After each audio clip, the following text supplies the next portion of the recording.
Tunaona watu wengi wanakana, wanasema hakuna njaa. Ni vizuri viongozi tuongee ukweli. Kama kuna njaa, tuko na nini? Iko na njaa, si ndio?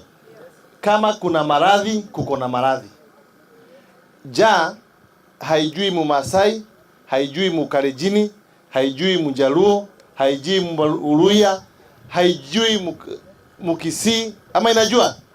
Njaa ni njaa. Hii mambo ya kupeana chakula kila mwaka lazima iishe.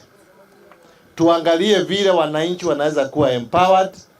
Kama ni kushika wamama, kama wale wako pale, tunashika wamama 10, 20, 30.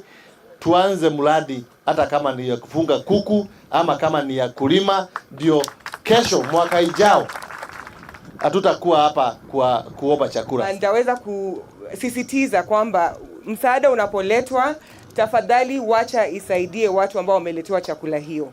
Mambo ya kuuza chakula ya umma ni mbaya sana.